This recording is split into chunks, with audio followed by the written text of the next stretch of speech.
how children learn language, and the best we can do is to hold the child along. It's the child's language. It's not our language. The child is born endowed with language learning capacity. That's the greatest message of the greatest linguist of the 20th century. I'm talking about Noam Chomsky. We don't have to teach language. All we have to do is to listen to the way children talk and then work with them and expand the horizons of the child's talk. All pedagogues in worthwhile institutes of education in the world have offered us that advice. Listen to what the child is saying and don't repeat it, but expand it in your response. And the child will then say more, and you will also say more. And this is how a relationship with the child will evolve. And since teaching is a relational activity, language is the focus of our consciousness when we are talking to children, so that we offer an enabling role. Enabling role in letting the child explore his or her own language. This is the language she is brought to us from God, from mother, father, and everybody else. So teachers, it's not just attitudes, which of course have to change radically, because teachers are today in our system those who muzzle the child's language. Children come talking in grade 1 and stop talking by grade 2, 3, and by 6 they are finished. And then you have to ask them, you have to prod them, you have to repeatedly ask them to say something. And by the time they come to me in the university, they are finished. We have to literally give them rebirth. Many of them probably find it possible to be reborn as language users, but the great Indian system destroys most of them as language users. And no wonder creativity is so rare in terms of in language use and so on. Literature is, of course, it is another great healer of this destruction. When we read literature, something in us gets triggered and we feel like using language again. So all forms of literature, but particularly oral forms of literature, like storytelling, are very important means. Music is another very important healer and of this destructive role of language education in our Indian system. So I can't emphasize more what music can do to rebuild that bridge between sound and meaning and emotions and our minds.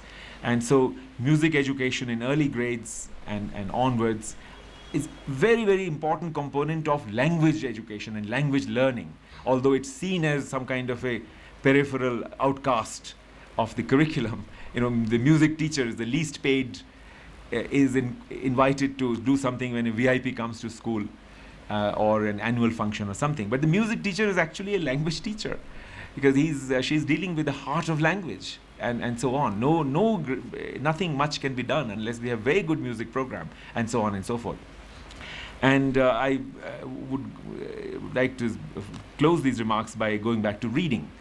Now, these areas, reading and writing, are both extensions of language, and we know for a long time in human civilization they were not necessary for everyone, but now they are. And so it's very important for us to treat them as universal rights. It's a right of every child to become a reader and to have access to lots of literature to read. And hence, yesterday I had mentioned that perhaps a program can be worked out with NCERT, which has had a reading program, or some other institution. There are many today who are offering something or the other. We tried to put together 40 books for children to become self-readers, self-learning readers in the early grades 1 and 2. And that series called Barkha is very easy to translate or adapt with new illustrations and so on. But it's a graded reading series of 40 books in a package. And our experience in one district, Mathura, where NCERT worked in 5 blocks in some 60 villages over a period of 3 to 4 years, has been absolutely phenomenal. We started with a benchmark survey when most children could not read. And 3 years later, the reading levels have shot up. It's like magic what has happened. NCERT created reading corners in every school, every village primary school. Not much of an expenditure, but a bit of expenditure to create a pretty corner where books could be displayed, where children could just come and sit anywhere they like, on floors, on stairs, on chairs, or wherever, and read what they wanted. And the experience has been absolutely great to see how such a corner or a classroom library can be developed. Of course, we will need a program to put together some good creative writers who can write for children without being preachy or didactic towards them, who can use their daily life episodes and their own way of thinking to construct stories and offer them something which is visually well illustrated and so on and so forth, would go a long way in creating a reading culture. I think it's also important from this point of view that while we work on teachers' own fundamental understanding of what is language and what is language education, we also make them readers and create for them a body of writings and literature which they can read to both enjoy themselves as language users and literature readers, but also to learn more about this matter. Again, a lot of excellent writing is available from around the world, no dearth of that. But what has not happened is its entry into teacher training. Teacher training is another word, and completely another world. That even the best artists work, best of fiction, best of cinema based on fiction, hasn't entered the world of teachers, and hence teacher training, and hence they remain dry. They remain. The world of language and literature is supposed to make you a what is in Hindi we call a saras person. It makes our jivan, our life, full of rasa. But if we ignore that wealth and don't put it into teacher training, all we do is to offer them very dry, cut and dry manuals, which give them modules or steps to do this and that. That doesn't inspire, and certainly it won't start the fresh thinking that needs to be done, because something has to be invented here. Yes, something has died here. There's no doubt about it, and the stench of that death has been growing and rising for a long time, certainly more than a century. We have lived with that stench of death, of great traditions of language use, links between language and culture. Today you call a person, you have to call 3 times, and the caller doesn't know how to call, and the listener doesn't know whether he should respond quickly. And some very basic things have happened which have broken up how to pay attention in offices, not just in the lower level, middle level staff, topmost staff. If you're talking to a minister, talking to a senior officer, you have to repeat your point 5 times before you get the point across. And still you have to say, sir, my point is, which means that the great officer, though he did an IAS from a coaching center, doesn't know what the point of my presentation was. And I have to tell him after the presentation what my point was. Surely something has died here. And we have to give the old due respect and then start afresh. And I would strongly recommend this National Focus Group on Language Learning, which was part of the National Curriculum Framework, as a text to begin talking to teachers in workshops or in whatever mode this begins. Thank you, sir. Well, thank you very much. And I'm sorry, I did speak to bilingual issues. I think that's an offshoot of it. Bilingualism is one of the most natural things in the world. Multilingualism is one of the natural things. Why it doesn't work and why it gets so belabored is because we don't understand what language is. So both languages suffer as a result of that. Whatever our languages are, or 3 languages or 5 languages, that's not the issue how many languages we want to learn. What language is what we don't understand when we pursue these programs. And hence, it's not just the case that English is not learnt well, Tibetan also may not be learnt well.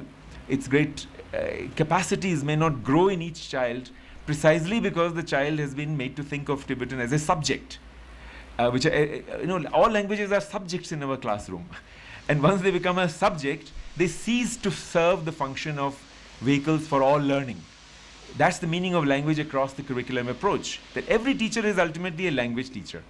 If every teacher became conscious that the language I'm going to use has to be clear, has to be understood, has to go across, has to be dignified, has to be democratic and all that, then the science teacher is also contributing to language learning. So this question of bilingualism, I think, needs to be seen not mechanically or in terms of time and space. Of course, those are important issues when we work in the final details. I'm sure they'll get due attention and so on. But right now, we are at a much more primary stage of our thinking, unfortunately, and we have to really think afresh as to why our programs fail to create a credible user of language which God had already created in every child. How did we destroy so many children's capacities which they were born with? That is what the educators have to first think about, so that by age 15 or 16, let's visualize a world in which every child will know what to say, because the child is using language to express his or her own thoughts and not somebody else's thoughts. I mean, that is exactly what happens in our culture, in our school culture, that children learn quickly that it's not my thoughts that matter. It's the thoughts of my teacher or somebody who has chosen me for a debate, or my principal's thoughts, and so they become parrots and they just, or sycophants, and that becomes the culture of the larger society, in which language ceases to be used as a means of expressing oneself, appreciating what somebody else is saying to express himself, and so on. So bilingual and other issues also I would put on board as part of the same problem, as to defining the role of language in education and culture, and then working out details of how two languages or more than two languages can be managed in an interesting school week, if not school day or school year. I mean, how to create that ethos in which languages which are important for a school system are all learned as a means of learning. I think our emphasis on instruction or medium of instruction, all of that reeks of colonialism. No country in the world other than colonized countries of Latin America, Africa, and South Asia will use this expression, medium of instruction. Child's language is the medium everywhere.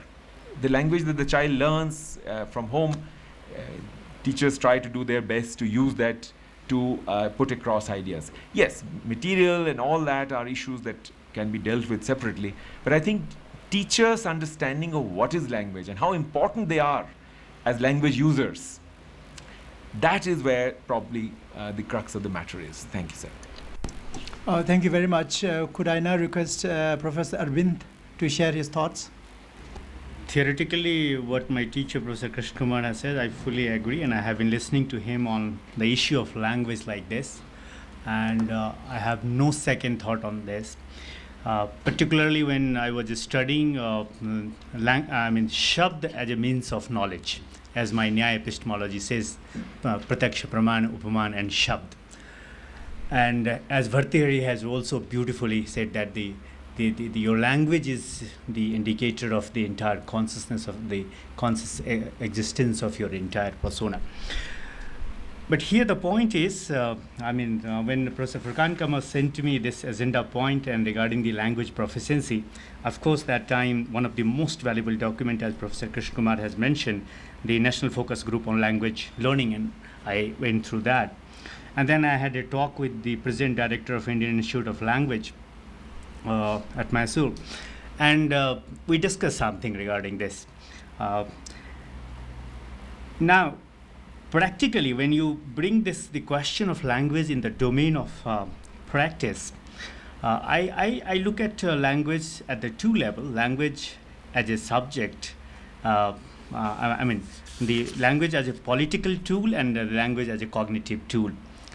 See, in the Tibetan context, language has to be accepted in terms of language as a political tool, and that's why Mr. Prime Minister himself opined that how come to, prepare the would-be citizens of the Tibet, so that if we get freedom within 5 years, right, we can establish ourselves and show the world that we are at par with the world level. Of course, again, here the colonial mindset that is there, that if I don't know express myself so well and beautifully in English language, it means my cognitive level is very low. Despite the fact that what I speak, sometimes I don't understand myself. So language as a cognitive tool and the language as a political tool.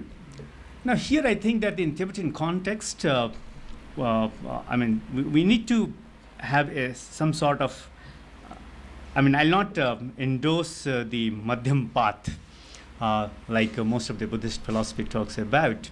Here we'll have to very, very cruel in the sense that, I mean, we must promote language at two parallel levels. One, language which is going to realize my political rights, in the case of Tibetan citizen, that to get the freedom. And one, language as a cognitive tool. Now the question is, and that's why I fully agree my teacher, that we need to understand that what is the basic aim when we talk, when we address the issue related with language. Can we prepare the two sets of Tibetan citizens as far as school education is concerned, where we can address language as a cognitive tool, where the purpose of language is to understand the phenomena and the thing, and other side, the language as a political tool. When I see language as a political tool, then I find there is nothing wrong that to start both the languages, the English and the Tibetan, from the primary itself. But when my goal is language as a cognitive tool, I'm a strong advocate of only Tibetan language. Why is it so? I mean, unfortunately, many times we refer to Vygotsky, Chomsky, and other linguists. And like you yourself, when you were talking about the bigs, and America is obsessed with this bigs, because I have visited 7 states of United States of America. And I know that their political compulsion is different. Now, no American is American, you know. Mexican American, Indian American, Chinese American, Tibetan American, this condition is coming on. And the language as an academic skill. So language as a cognitive skill, then, so I'll advocate in terms of compromising formula that from primary itself, right, both the languages. I'll give you my own son's example. When I said 86, he asked me, what does it mean? When I say 86, he doesn't have any problem.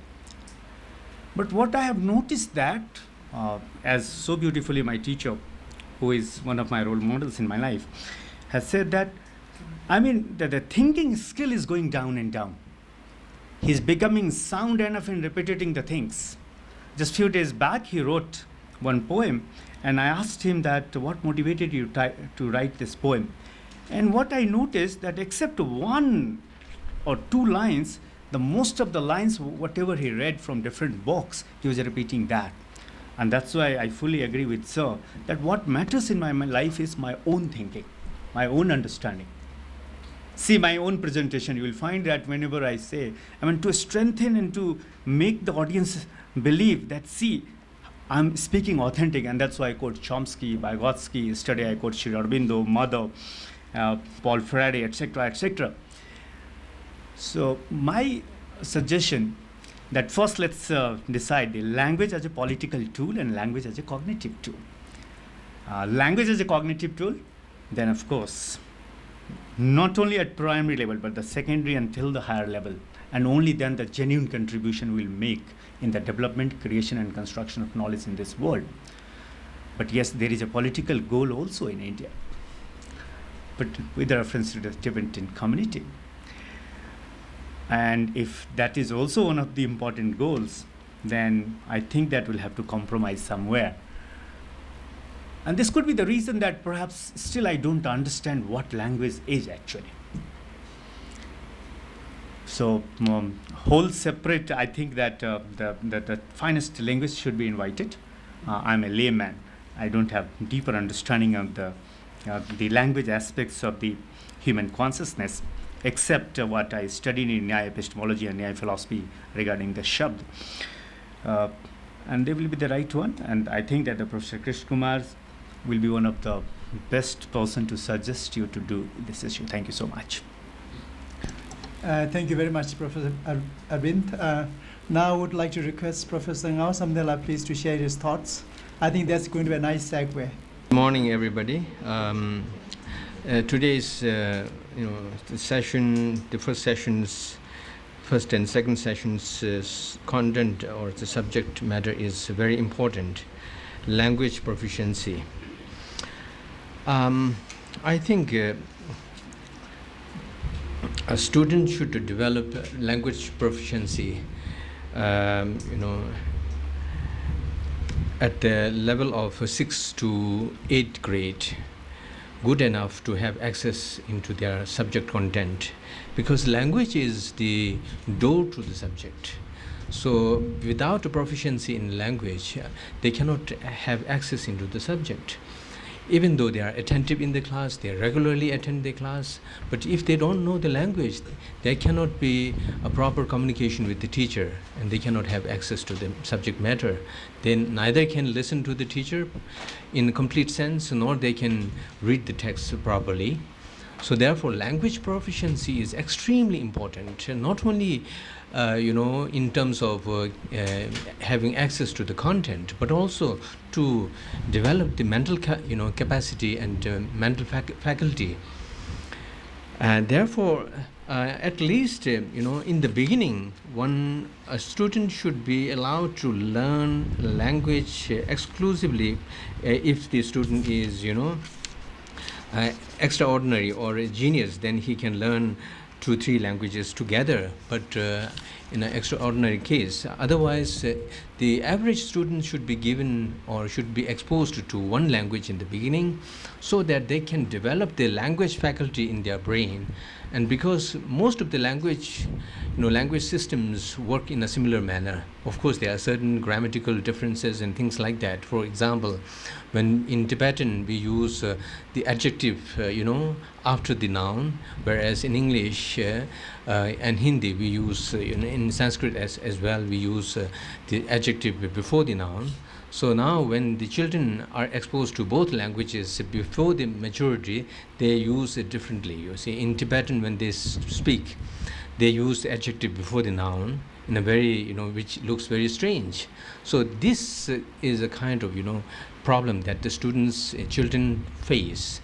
So therefore, they should be allowed to develop a proficiency in one language, but specifically in this case, the Tibetan language, so that they have a command on the language itself, and their language faculty is well developed.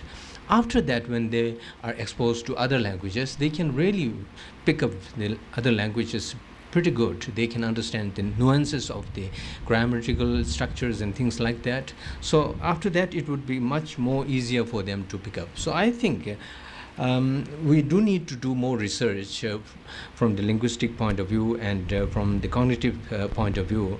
But I think to teach language, to teach the subjects in Tibetan language up to 5th grade is it sounds good to me, because they learn all the subjects in Tibetan language, and they are exposed to different kinds of subjects and different kinds of expressions in Tibetan language.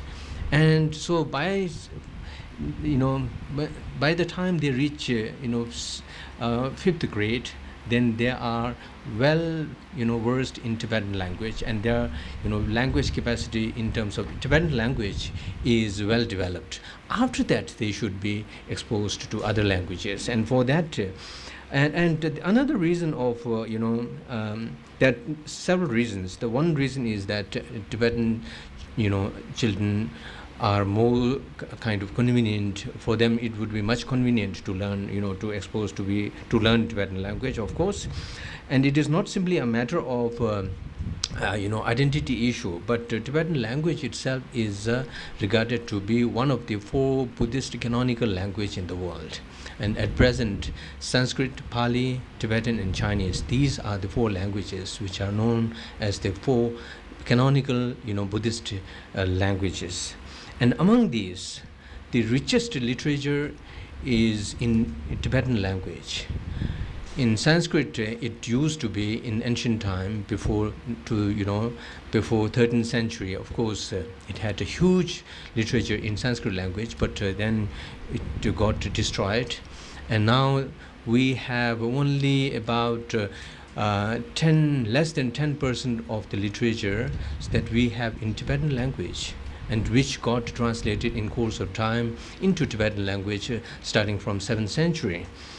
And in Chinese language, of course, there have been, Buddhism went to China before Tibet, and but the literatures which got translated in Chinese language is much more less than what it had been done in Tibetan language. They have altogether about 1,000 texts, and treatises translated into Chinese language, whereas in Tibetan language there are around 5,000 treatises, the Buddha's teachings as well as the works of the Indian masters. Belonging to different disciplines, metaphysics, epistemology, logic, philosophy, spirituality, meditation, astronomy, lexicography, poetry, arts, and medicine, and all kinds of things like that. So it's very rich. So therefore, to have a base in Tibetan language itself would be very beneficial for the students to read and have access to these texts when they are grown up, right? So from that point of view also, to teach Tibetan language to the children at the very tender age would be very beneficial, to have a basic understanding of basic knowledge of Tibetan language. Thereafter we need to shift them to English language and other third language as well, and they should be, I think, there should be separate classes and separate kind of facilities for them, some kind of language special trainings, special classes, and special trainings in Tibetan in English language for those students who are in 6th grade, so that they can develop proficiency in English. I think the students who are good in Tibetan language, who have developed a good capacity in Tibetan language, will and can pick up English language much faster than those who doesn't have a good grounding in Tibetan language. As I said, that the language have a similar kind of structures. So after that, then they should be and by the time they reach 8th or 9th grade, their proficiency in English should also be good, to have free access to the subjects, and so that they can establish proper communication with the teacher and have access to the text as well. So for that purpose, with the target of attaining that kind of proficiency in English language at the level of 8th and 9th grade, the administration and the whole structure should be developed in such a manner that the student who have moved into 6th grade as a new English learning student, they should be given a proper kind of opportunity and facility to develop English language in 2 years. That should be the target. And in order to provide a good language proficiency, as we discussed yesterday, that there should be a good teacher, of course, and Dharamsala has mentioned in his report that there are some in some schools the English teacher cannot speak English properly, right? So how can we expect a student to learn English from that kind of teachers? As I suggested, that kind of teachers should be removed from the teaching assignments, right? And the next should be there, and there should be good practice in English language. The practice should be listening, reading, speaking, and writing. A good opportunity should be provided to the students. Environment should be provided to the students to listen to TVs, movies, and to different talks and the presentations in not only in the classrooms but outside the classrooms as well. There should be a certain kind of time frame during which the students can speak only English, and then of course not English all the time, but a time limit should be there that during which they should speak English. And then they should be provided abundant reading materials, and there should be classroom library, so that they can borrow the books easily and then bring back the the books, and after once they have read. So these kind of reading materials should contain a story, novels, poetry, poems, and things like that. And then in my case, in our university, the language proficiency in English, particularly in English, is very poor. It had been very poor, but then we changed the entire curriculum. And then after that we changed the teacher, replaced the teacher, and who are very good teachers now, very, very well versed in English language and grammar and literature. And then we provided classroom library to each of the language teachers, language classes, language subjects, to the Tibetan language department, and English language department, and Hindi language department. They have about more than 1,000 books in their library, and each student can borrow the books once they have already read the other the books that they have issued earlier. So by that, within say 4 or 5 years, we expect that each student has already read more than 500 books. So that has made a tremendous kind of improvement in their language, with the Hindi, with English, with the Tibetan as well. So I think and also Gyaltsen has mentioned that the Tibetan language materials which are provided contains philosophy, Niti Shastra, and history and things like that. But this was because in CTS there is only one class for Tibetan, although they call it Tibetan language, but it is for Tibetan studies. So in that very particular period, they have to stuff everything, all the Tibetan, Tibetan philosophy, Niti Shastra, Tibetan history, and religious history, and things like that. That is why they don't get the proper kind of, time and slot for the Tibetan language, material. So I think there should be a separate class for Tibetan language. And then we can put the Tibetan history into social science or history or somewhere else, and the Niti Shastra can be located in some other places, or some partly can be included in language. And then philosophy, of course, should be taught separately, right? And there should be, I agree with Gyaltsen that there should be a proper development of texts for Tibetan language. And the Tibetan language should be taught as a language, not as a philosophy or Niti Shastra or something else like that, right?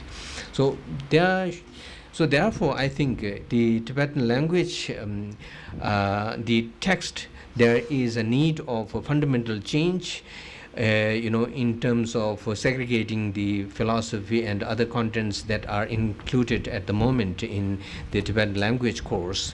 And the Tibetan language course now, the problem at the moment is not as it was earlier, because earlier during our time we didn't have a problem of Tibetan language. Now the youngsters have problem with the Tibetan language. They right from the beginning they are exposed to television, to different languages, and they start speaking broken Tibetan language and mixed up Tibetan language, and sometimes grammatically wrong Tibetan sentences and things like that. So they should be given a proper kind of training in Tibetan language. Consequently or accordingly, a proper language text should be developed with experts who are not only good in the Tibetan language, but also we should include scholars and experts who are experts of linguistics, right? So and as I said that language proficiency should be attained, the second language proficiency should be attained at the level of 8th grade, and of course by 5th grade Tibetan students should be able to develop a good base of Tibetan language. And that is what I think that in terms of development of language proficiency, we have to pay special attention in terms of the facilities that we are providing in terms of the teachers that we are engaging to teach languages, and then in terms of environment that we are providing to the students. Thank you. Thank you very much. Now I would like to request Duke Sirila to share his thoughts. Language, because I'm a science background, language, but I have read a lot about how language been taught. I've been exposed, and I have listened a lot of the experts, and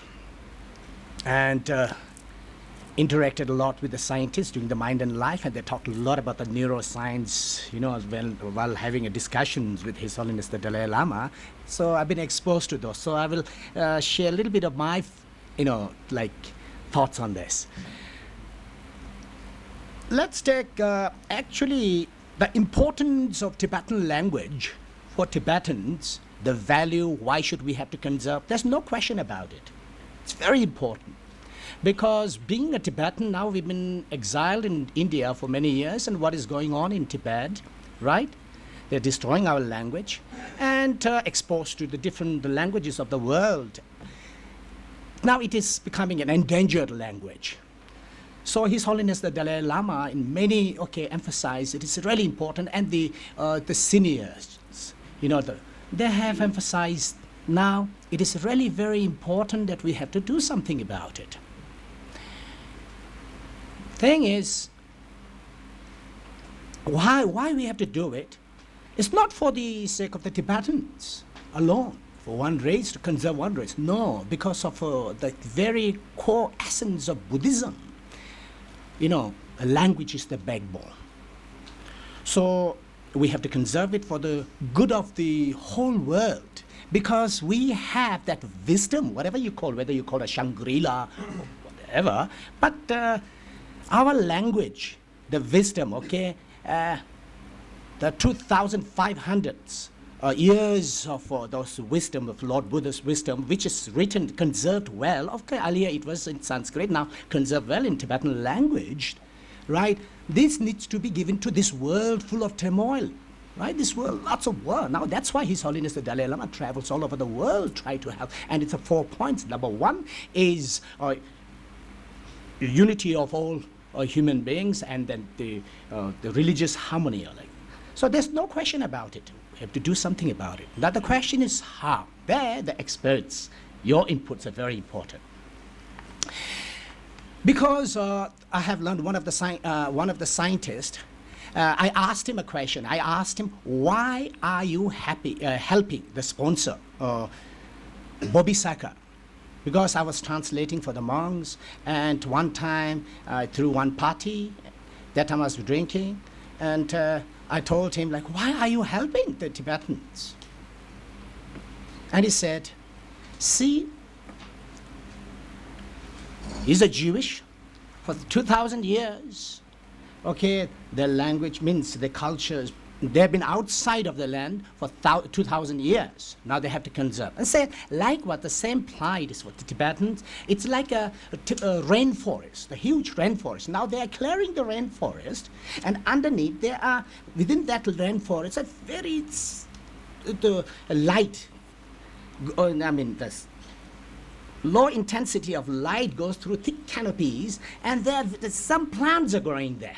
Very delicate plants. When you destroy those trees, what happens?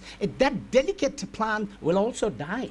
And they said the medicinal elements present inside those tiny plants, delicate plants, if they are destroyed, there are so many diseases, incurable diseases which can be cured, will be destroyed. Like that, our Buddhism, right, language, if it's been destroyed, right, then it's very dangerous. Especially, that's why teaching science for the monks, why? To bridge the Western as well as the Eastern culture. So he said that, and it really touched me. Now, when it comes down to how, as Professor Krishan Kumarji, you have mentioned, it is really very important, the language, how language has been learned. Listening. Right, the scientists have discovered, the psychologists have really done intensive experiment, and they have studied the human brain, what happens up there, right? So if you come down to study down the evolution, see how birds communicate before the written language was invented. They communicate somehow. They have a language, verb, verbal. And monkeys, how do they communicate? There's no written language, but they communicate. Maybe it seems like they're saying something, but somehow they know what they have to do, especially social animals. Now, human civilization, well, down the evolutions, right, music, it's us, the music. They communicate through music, they communicate, but there's no written language, but they carry on with their own culture.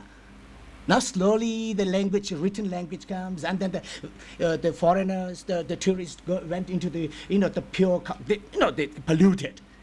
So it's getting destroyed. So, like, for example, yesterday when we were watching their dances, Sichonla told me, requested me, please do translation to professors. And I said, and I thought, actually, you need no translation for the music. Music and art, it is there, you just be with it, and then you understand everything. But, of course, they try to explain this and that. Yes. So I was taking to Professor Ramuji, see, this is it. I think it's like a quantum physics. You really try to find out what is going on, and then everything disappears. This becomes meaningless. This or that doesn't work. So see, so it is art, language, art, music, speech. It is there. So down the evolution, somehow in this civilization has been destroyed in the name of written language and all. Now, scientists, I want to base my talk on one research-based, psychologist. 1 year ago, I listened to one TED talk, very interesting. They did research. They said, there's no question about, there's no dispute, unanimously all the scientists believe that language, right, the baby when they were born, till the age of 1, they are universal, the citizen, the world citizen. They learn any languages, right? So they try to find out, the Mandarin or the Japanese speaker, they've been exposed to Japanese language and the American language. Somehow they learn everything. Everything is imprinted there. So the first 6 months of the brain development, they imprint everything, whatever you say. The language identification, it is noted there. And slowly, now we are culture-bound, right, learners. We are biased. We are culture-bound. Now the question is, scientists are finding, when does that world citizen of learning disappears? They said, first birthday. The learning of the language, from birth to age 7, they learn fast. And slowly, systematically, it declines. It declines. That's why it is very difficult for me. My personal experience, when I was small, I learned so fast all these languages. As you grow up, you try your best, put your best effort, but it is very difficult. This is scientifically proved. And the amazing thing is, they did experiment on TV. They've been exposed to listening to audios, teddy bear, and all then on TV. No language learning. They discovered no language learning on TV. Then videos also. No language learning. So human beings are needed to teach language. I have written here. It takes a human beings for babies to take their statistics. So that's why it is very important early age the mother should speak to their babies, verbally, touch. So human interaction, it's obviously well understood down the evolutions, human being interaction. Now it is disappearing. All machine. See? So, and they have done also they're trying to find out what is going on here. So they have invented one machine, it's called magnetoencephalography, MAG. They put a baby inside that machine, of course it's safe, and they export a different language. So amazingly, they try to find out what is happening. So they are trying to find out what happens here. So it is going on. It's a very early science is going on. In the meantime, the importance of conserving our language, of course, no doubt about it. How we are going to go about it, of course, experts have to say it and then discuss. But one thing inside the classroom, like instruction giving, say the school levels, you suppose from heads to all the stakeholders to speak. Suppose if you are speaking in Tibetan, with best effort, attempt to speak in pure Tibetan. If you're speaking in English, there's effort to speak in English. And then develop a culture. Say, we have in school, every Monday and every Tuesday, it is compulsory unless and until you are another, okay, so if you are a Hindi teacher, then you have to speak in Hindi. Or if you're a Tibetan teacher, Tibetan, you don't know English. But otherwise, you all have to, we have to speak in English. Right, if you come to office, okay, you have to speak in English. The rest all speak in Tibetan. Even we have a group of students, they have made a text like this. Say, we are going to speak Tibetan, pure Tibetan, because this is his culture. So every Wednesday we have that incense burning ceremony, and then the rest of the day, they know when they're outside, they speak in Tibetan, pure Tibetan they put. So even when I'm giving talk to the students are down there trying to nod up. And later on they come to me, sir, you use this English term while speaking in Tibetan. See? So it is, we have to develop that culture. So when should we introduce English, this, that? I'm sorry, I have nothing to say about it. But this is, thank you. Thank you very much. We are now going to move to Ramuji. I would put, I mean, it's a beautiful experience sitting and listening on the issues and the reflections on the language from each one. I think it's a gem to reflect. I would like to place certain premises in a sense as like the positions which are both cognitive and cultural positions and political.